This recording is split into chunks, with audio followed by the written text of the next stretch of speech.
So good morning. My background nowhere relates to contact and convergence studies. And I really don't see what I am going to present today as a phenomenon of convergence. Of course, by a very broad interpretation. Yesterday, ma'am discussed that what the difference between borrowing and convergence. But I have specifically chosen this topic in response to this document. I want students to understand why we divide languages into families and the historical importance of phylogenetic classification. You know, when you divide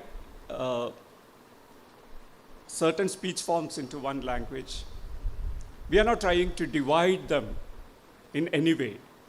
We are trying to situate a speech group in its own culture, in its own history, and see that language in detail. So divisions, of course, come from outside. As Professor Sonal yesterday pointed out, maybe we have a responsibility to respond to that, even though it's not our creation, because linguists do not create divisions, but the divisions that they create are often appropriated or misappropriated for political and ideological purposes. We can, of course, respond to that. Very often we come across such statements as, something which you hear very commonly nowadays is that people tell you very proudly, Malayalam is a classical language and it's 2,000 years old. So then you ask them, what about Elthachan, whom you say is the father of Malayalam? He lived in 16th century. So the language is 2,000 years old and its father is only 400 years old. We have to respond to such things, but these things are unavoidable because a lot of other things are involved here. I'll just, first of all, I asked Professor Sri Kumar whether I can use the term Dravidian in my paper, because this document suggests that this is not the correct nomenclature, but it should be called the South Indian family of languages, which of course we know that it's not South Indian. Dravidian is not confined to South India. So I stick on to Dravidian. I'll just say, because this is what I am trying to present you is part of a research which has been going on from about maybe 1994, but in fits and starts. I'll just say a few words about how I entered into this topic.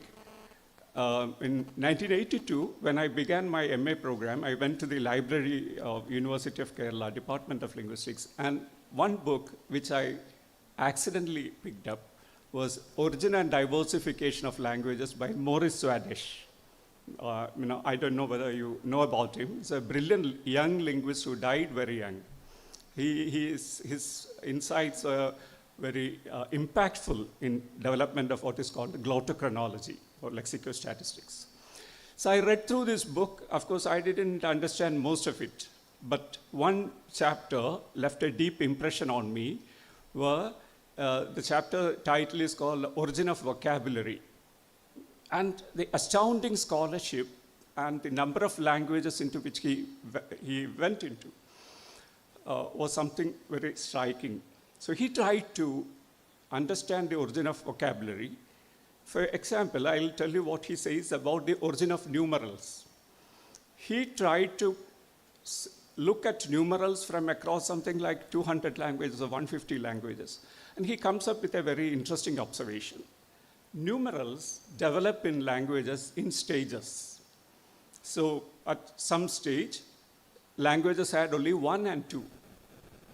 It slowly grows. So when you have 1 and 2, how do you convey the idea of 1 and 2? So he says, 1 was signaled like this, 1, and 2 was signaled like this. You separate your hands. So maybe even before language originated, this could have been. So he comes to the conclusion that in most languages, the word for 1 is related to the verb to join together, come together, join together. Look at eka and dvi, to take away, to separate. Look at the Dravidian words oru, orumikkiga, to join, and iru, ir, to separate. And when you have to count,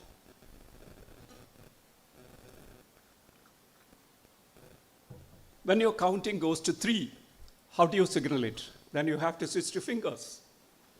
So 3, whether you count from here, whether you count from here, this is 3.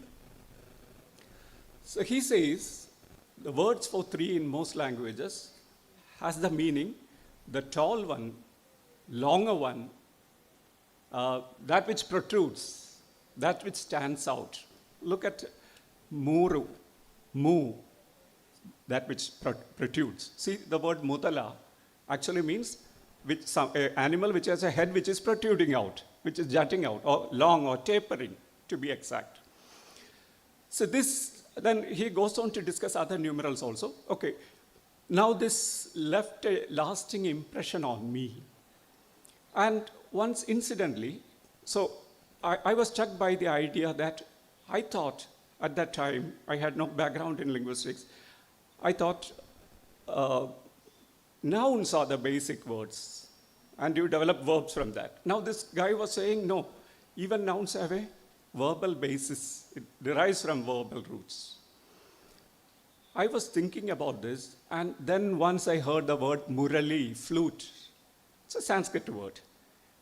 I immediately connected it to mural in Dravidian. And I made enquiries with Sanskrit scholars. They don't have a verb which means, muraluka in Sanskrit, to hum or to whistle, to produce a sound from your mouth. These are the meanings of mural. Sanskrit doesn't have a root which has the same meaning. So then I thought, could it be Dravidian? Actually, it's from this question that my inquiry into Dravidian loanwords in Sanskrit began. So at first, I was very interested in claiming that all words were Dravidian. In Sanskrit, I take one word, oh, this looks like Dravidian. But slowly, I understood there's a method in it. And at that time, I was associate editor of something called Dravidian Encyclopedia, being published by International School of Dravidian Linguistics, where I had to edit, or the process of compiling, I came across the article by M.B. Emeno on Dravidian loanwords in Sanskrit, where, the principles are clearly articulated. And then after I read Caldwell, who says how Dravidian words in Sanskrit can be identified, then I understood Caldwell's work has not been taken further, that there is a lot of possibilities in taking up the work further. And I have gone through Monia-Williams dictionary for around 10 times, entire dictionary, and I have taken words which look like Dravidian to me, and I have tried to see whether they are phonologically and semantically related or close to Dravidian. And if they are, I have tried to see in which way the borrowal has gone from Dravidian to Sanskrit or Sanskrit to Dravidian. This is how I began the work. And later on, I have come across some studies. Actually, it's not after Caldwell and Kittel and Gundert. The only scholar who has seriously worked on it is called Nikita Gurov, a Russian scholar. The work as such is not available. Only, we have a section which V.H. Krishnamurthy cites in his book. But it says that he has identified 80 words in Dravidian, which he ascribes to, in Sanskrit, which he believes came from Dravidian. Now, this has a very interesting historical implication. If there are Dravidian words in Rig Veda, what does it tell you? We'll try to see.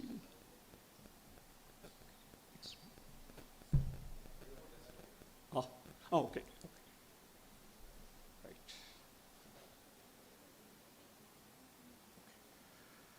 So Caldwell has listed 5 criteria for identifying Dravidian loanwords in Sanskrit, and he comes up with a list of 32 words, which he believes are from Dravidian into Rigveda.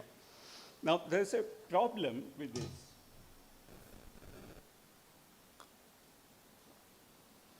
Generally, Sanskrits of the period, like Vacanagal, they refuse to accept the Dravidian origin theory just because the word is present in Rigveda. Because the idea at that time is that the oldest written work in Dravidian is Tolkappiyam, and Rigveda, most people date to 1500 BC. So they assume that Sanskrit is older, and if a word is there in Rigveda, it can only be a Sanskrit loan word into Dravidian. This was the general idea at that time. So these are some of the words which Caldwell has listed: Akka, mother; Atta, Atavi, forest; Ani or Ani, axle pin; Amba, mother; Ali or Ali, female friend; Kaduga. It's very easy to imagine. Kaduga, Kadukkuga, pungent. So, Kala, art; Kaveri, the river. It comes from a Dravidian idea, Kavi, ochre color. It comes from that word. So, it's Dravidian. Kuni or Kuni, deformed arm. Sorry. Khatwa, kattil. Nira, water. Nira is generally everybody accepts as Dravidian. Pattana, city. Panno, this is Prakrit, Ponna in Dravidian, which becomes Panno in Prakrit. Bhaj or Bhag, Pagukkuga. In Malayalam, we have this word. So, Bhaj or Bhag comes from this, according to Caldwell. Valaksha, white. Meena, fish. Mean. Just I'll stop with mean. Please understand the process involved. Mean in Dravidian is involved with lot of other words. It has related words, but Sanskrit doesn't have any related word. So it comes from min, to flash. So the ancient people saw fish as something which flashes through water. You have minnal, flash, like lightning. So min, this is an important principle. In one language, there are other words related to it. Then it's possible that it has gone from here to there and not the reverse. Vala or valaya, valayuka, and all of it. It's very clear, Dravidian. Shava, chavuga, from chava, dead body. Saya, again, sayankalam. Chai, it's said to be the time when the sun goes down. That's chai.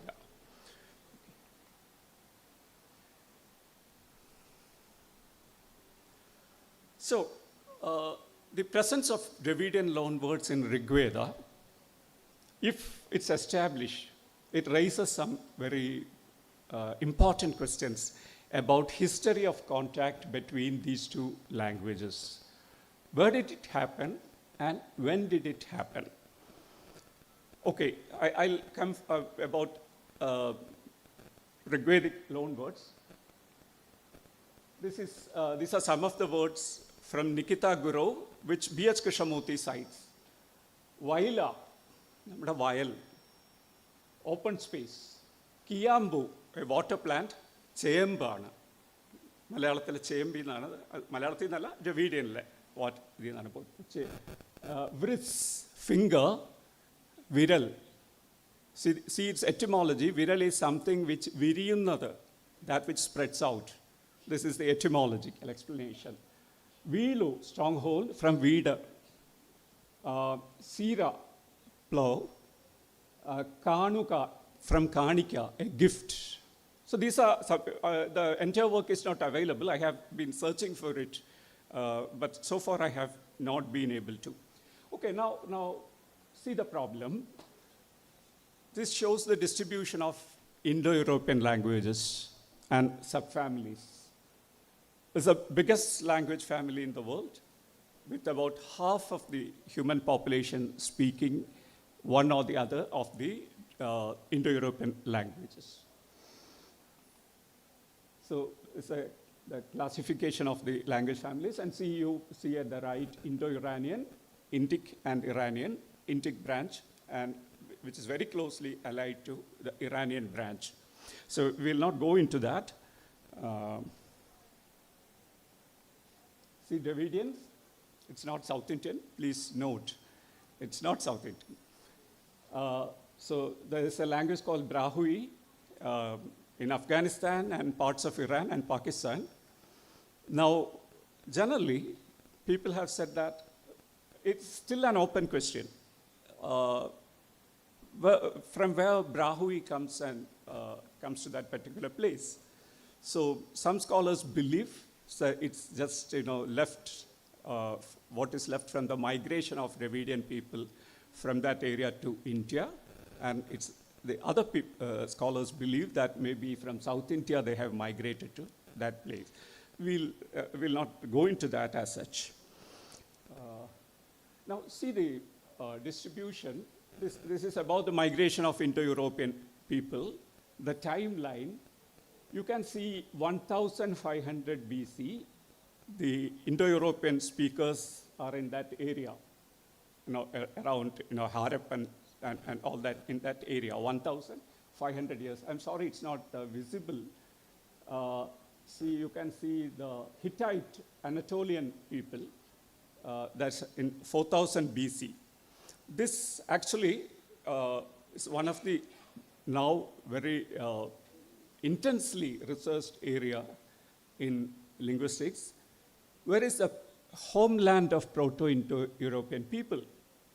We assume that all Indo-European languages have originated from a group of people who spoke what we call as Proto-Indo-European language. So where is their homeland? Lots of people, archaeologists, anthropologists, historians, all of them are studying this question. So this is not a very, something which can say we are not very definite about it. This is generally accepted picture. There are a lot of questions and there are a lot of gray areas which we don't know. If we assume this, there are other questions which we have to answer. And the answers from archaeology and linguistics and anthropology, all those things don't come together. This is a very serious problem, but it's a generally accepted picture. Now, 1500 BC, Indo-European people are there. So where are the Dravidians then? This is the picture of Dravidian migration. See, you see 1000 BC, Dravidians are in a place around central India. Now, if Rigveda contains Dravidian loanwords, of course, whether it contains Dravidian loanwords, and if there are loanwords which appears to be Dravidian, we have to prove that it is Dravidian and not Indo-European in origin. How do you do that? And if a work composed in 1500 BC, and at that time, the Indo-Europeans are in that area which we have seen in the earlier picture, how did Dravidian loanwords enter into that language? There is a slight indication in Proto-Indo-Iranian.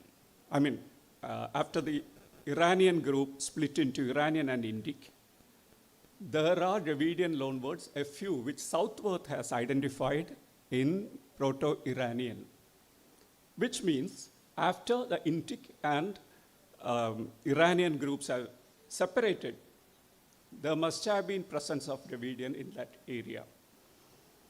This is open to interpretation. This is just an indication. We are not very sure how this happened. Anyway, we'll see. See, this is the reconstruction for the word, original Proto-Dravidian word, kintu or chintu for dates.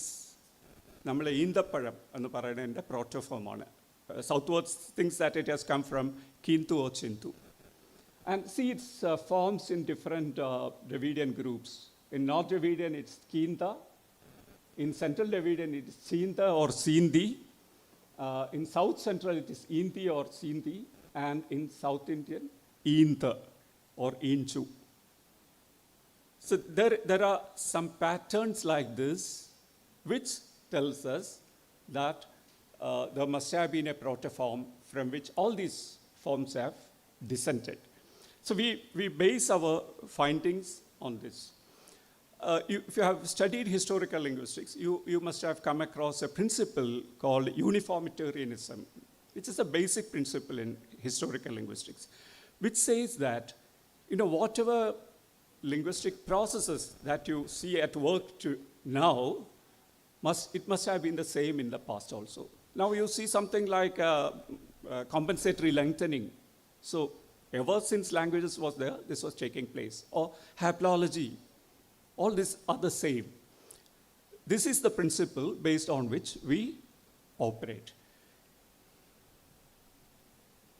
Okay, now I'll present two differing scenarios from which the first one comes from Ralph Turner, who has authored a Nepali dictionary, wherein he attempts reconstruction of Indo-Aryan root forms, protoforms. So from the Nepali word, he collates other Indo-Aryan words from other Indo-Aryan languages. He attempts a reconstruction. And Professor Godavarma, who did his PhD in Indo-Aryan loanwords in Malayalam under Professor Turner in Oriental School in London, he noticed that many of the reconstructed forms are closer to Dravidian. So when you reconstruct Indo-Aryan words which are available in different Indo-Aryan, and you reconstruct the protoform, they come closer to the Dravidian forms. What does it mean? It means that the Indo-Aryan, Proto-Indo-Aryan, some Dravidian words have entered into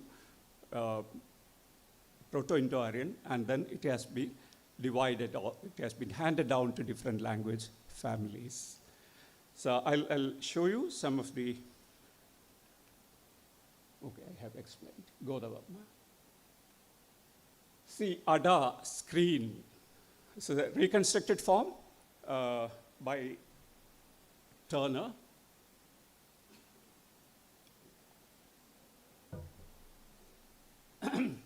And see the Dravidian forms. Adaital in Tamil, enclosing, shutting up, Kannada Adai, Malayalam Adaika. I just given a few words. The Dravidian etymological dictionary gives you from around 17 languages. Just to make it short, I have just given you words from one or two languages alone.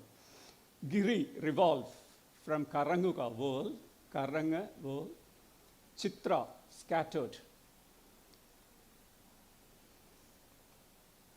Tonda, mouth. So see how close, we are familiar with the Malayalam word, you immediately understand how close they are. Polla, hollow.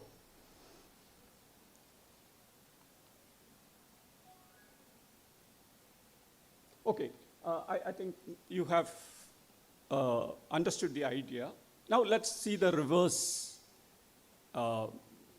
situation, the opposite situation.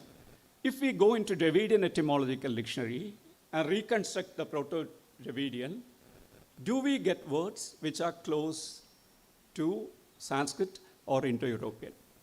Actually, no. Southworth has attempted this study.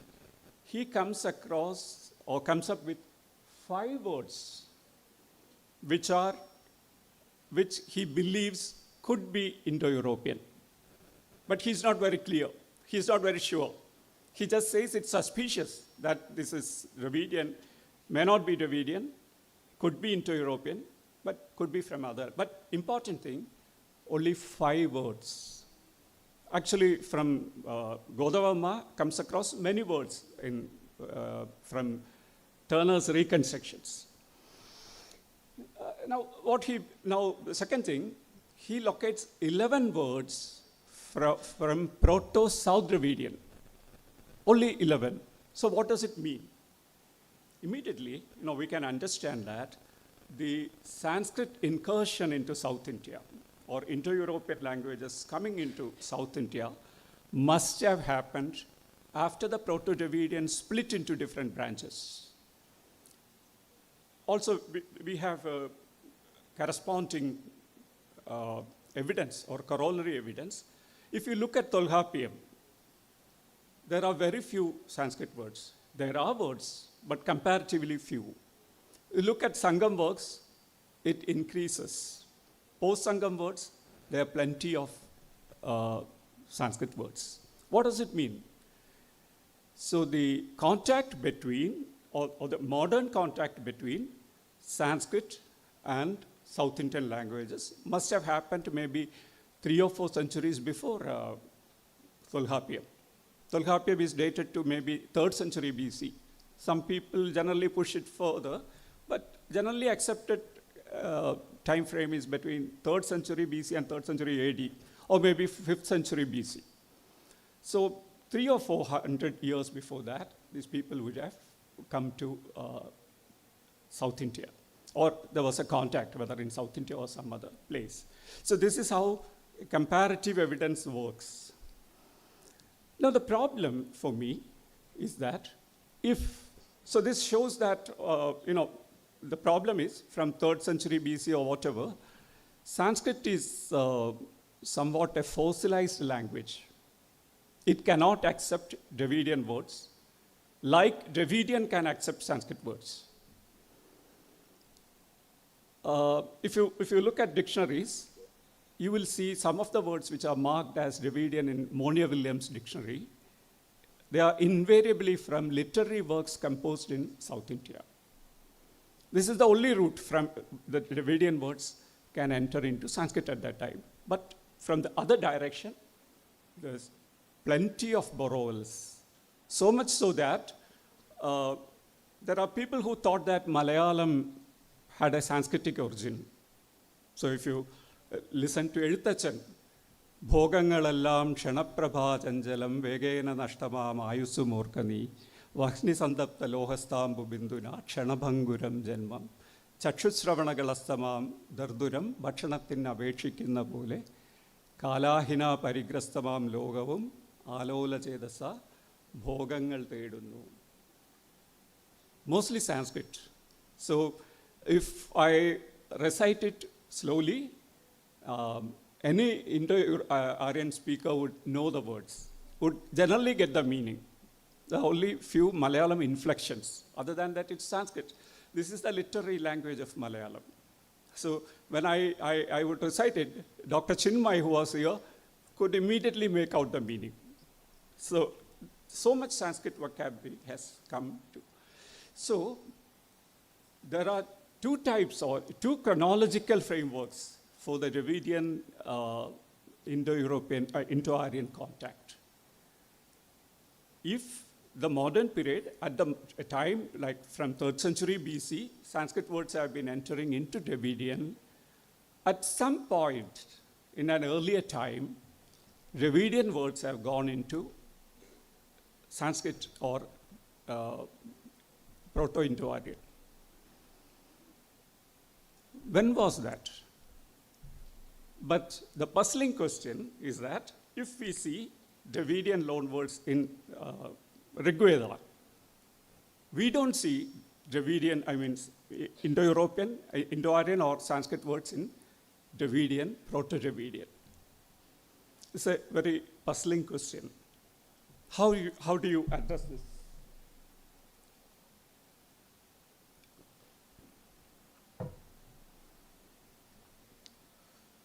Okay, we'll try to answer this question at the end of this presentation. We'll see how Caldwell has approached this problem of Dravidian loanwords in Sanskrit. So he has laid down 5 criteria. I'll leave out one, and I'll say the most important thing is that it should a word which has corollaries or reflexes in other Indo-European languages cannot be a Dravidian borrowal, even if they closely match in pronunciation and in semantics. So one example is the Sanskrit word bala, strength, power. Many scholars, Dravidian scholars, thought that it comes from Dravidian valikiga. So our hand, this is called a valatakai because it is the stronger hand, valikiga, to pull, to apply force. But the problem is that Latin has a reflex for this with the same meaning, which means it cannot be Dravidian. This is the basic principle. So any word which we claim as Dravidian shouldn't have a reflex in any of the Indo-European languages. Sometimes, there are not well-known languages, they may have a reflex. This is one important principle. This is a basic principle. Now, the second, the word is isolated one. This is why I mentioned meena. Isolated one in Sanskrit, but is surrounded by collateral, related, or derived words in Dravidian. So you have minnuga, you have minnal, lot of words in Dravidian, which are derived from the same root. Sanskrit possesses other words expressing the same idea, but Dravidian languages have only one. This is a slightly difficult issue because Sanskrit generally have many words for the same idea, because it has been borrowing words from different languages, and there are written registers and words are preserved beginning from a long time. But let's see. The fourth one, derivation of the term by Sanskrit lexicographers is evidently fanciful or metaphorical, whilst the signification in Dravidian is radical and physiological. Very important criteria. Because in Sanskrit, if you look at Sanskrit etymology, there's an interesting paper by Jan Gonta about this, about Sanskrit etymology. Generally, let it be Panini or Yaska, they think that every word has an etymology and must have an etymology. You create an etymology. In Monia-Williams dictionary, you see hundreds of words where, Monia-Williams dictionary is arranged based on the roots from which the word has come. After the root, the lexicographer says, a root created to explain the following words. So if a word doesn't have let's say, a bionic root which can be identified, they create a root and say this has come from. In fact, Caldwell comments on this. He says the word kalasha, we South Indians immediately know, relate to kalam, vessel. So the Sanskrit etymology is kam lasayati, that which shines because of water. So this is a fanciful etymology. Languages doesn't have etymologies like Kumara. The Sanskrits say that someone who dies young, because it's connected to the root mrit, Kumara, someone who dies young. And Caldwell actually, finds it very, sort of in a humorous mood. He says, Atavi, forest. The Sanskrit etymology, they derive it from atanam. Atanam chayuga is to move, walk around. So Caldwell asks, so do you go to forest to walk around? Or do you just walk around your house or in your village? So this kind of etymological explanations, whenever you see that, the word in question may not be of Indo-Aryan origin. This is an important criteria which we'll see. Thomas Barrow.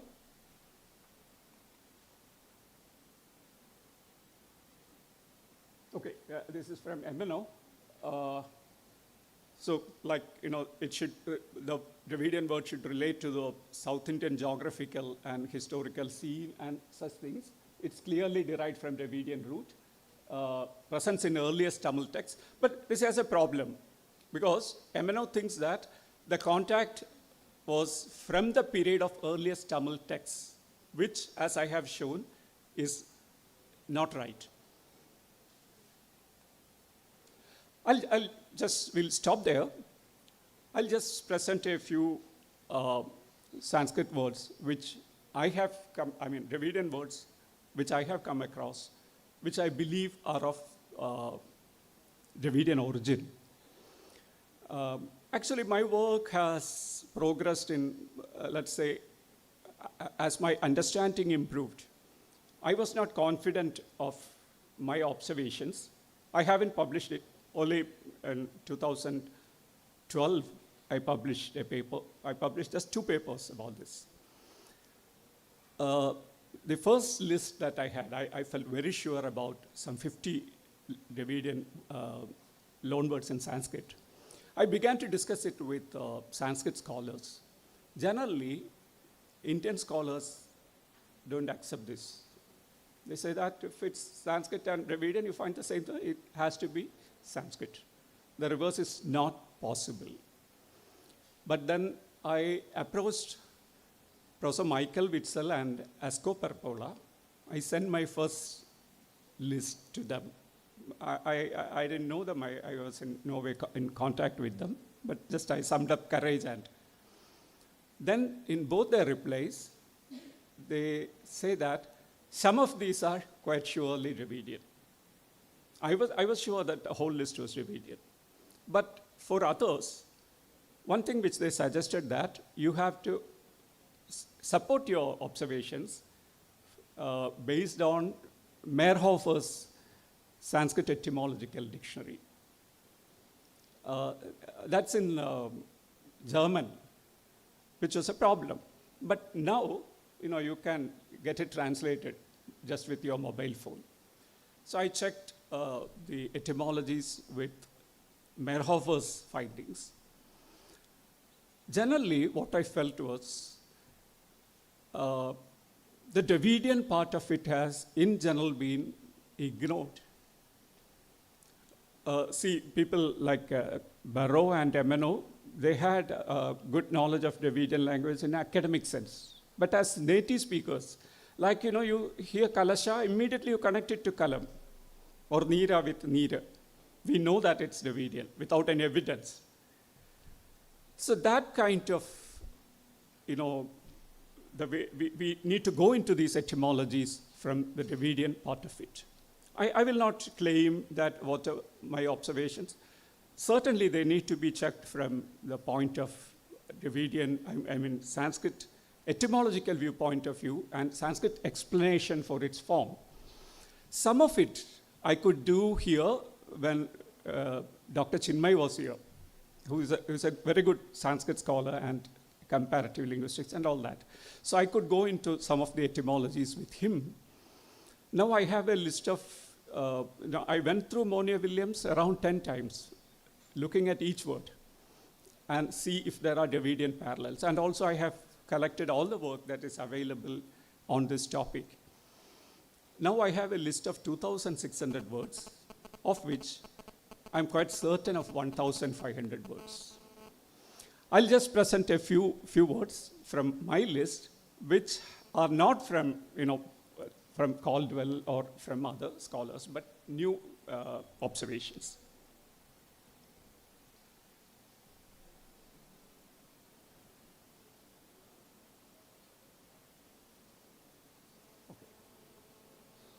See, the first word, kula. Kulam, Malayalathala nammal kulam nu parayna, family. So, what's its origin? See the Dravidian words. Kulaka is multitude and kula, sorry, it's not, is it visible to you?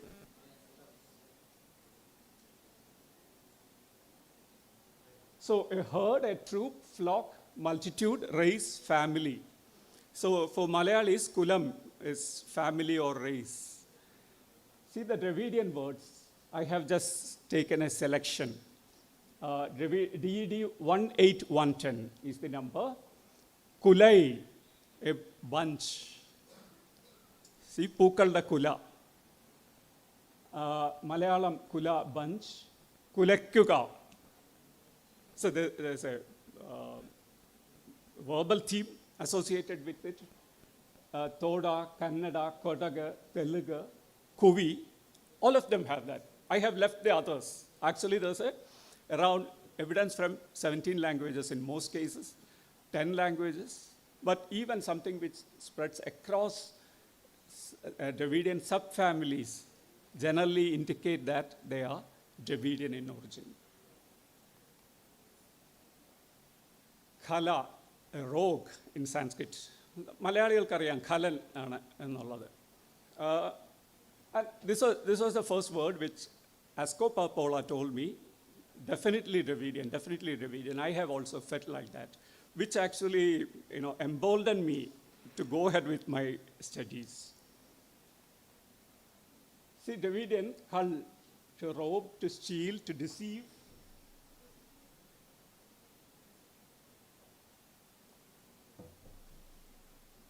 Sorry, maybe the Dravidian words are open to you, but the meanings are not. So there's a very close match in meaning. But of course, where you have to give an explanation for each word based on phonetic possibilities also. I'll not go into that now, right now.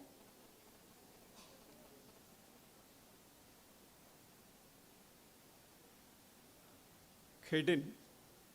Khedin is, like a lecher or libertine. Low or vile. See the Dravidian words? Kedu. To perish. See, the same meanings are there. Spoiled, ruined, bad, immoral person. To be spoiled, become bad in contact. Kannada, kedu, kidu, Telugu, all have reflexes for these words. I'll just run through it. Maybe I have taken long time. Padala, a heap or multitude. Namakariam, pettan namaka connect cheyamettum padala. Padangalde nammal oru padala povam pazham. Something which you don't need any linguistic knowledge to connect this to Dravidian. Padai, army. Pada, battle, army. Crowd, soldier. Padalai, a bunch of fruits. Padu, to cluster. See the principle. It is involved in many roots. It's connected with many other words. The same root is related to a number of words in Dravidian, which is a very clear indication. Mandira. Mandiram. Now, in Malayalam we say house. But the original meaning is in Sanskrit is any waiting place or abiding place, habitation, dwelling, house. See the Tamil word mandram, mandru, same meaning. A place of assembly, place of where people collect together, open space. These are the meanings. Kratu, which is a plan or design or intention, resolution. Can you think of any Dravidian word? Karutuga. See, karuta, to intend, to recollect, to plan, purpose, opinion, attention, conceive, think, very close in meaning and in form. Vaira. Actually, the Sanskrit derivation is from Veera. Veera, of course, has a Indo-European etymology. But whether this is actually from Veera, that remains to be seen. Anyway, I won't definitely say this is the Sanskrit explanation. Maybe it is so, but we'll have to probe further. See the Dravidian forms. Veru, to avoid, abstain from, to loathe, to hate. Verupa, aversion. Vairam. It has the same meaning. Vritha. Kittannundo. Dravidian word. Verude. Vritha. Verude. Because vritha namukku immediately strike in a verude ennana. See the Dravidian etymology.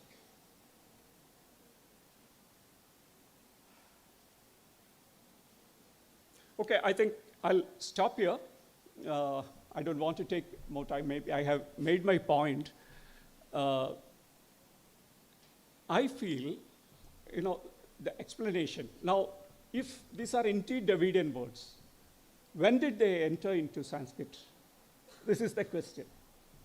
So, since there are Dravidian words like this in Rig Veda, there must have been contact between Dravidian-speaking people and Indo-Aryan-speaking people before Rig Veda was composed. Actually, some of the words in Nikita Guru's I also have, but it seems that he has come with a list of 80 words. I have around 100, 120 Rigvedic words, for which I have Dravidian etymologies. So I want you to understand the historical importance of studying language families and language contacts in this sense, because historically this is very important. Part of the answer to the Indo-European homeland or Indo-European migrations into India lies in establishing the chronology for this contact. This is why this study is, this direction of this study is very important. I'll stop now. I'm sorry I have taken more than my share of time. Thank you very much.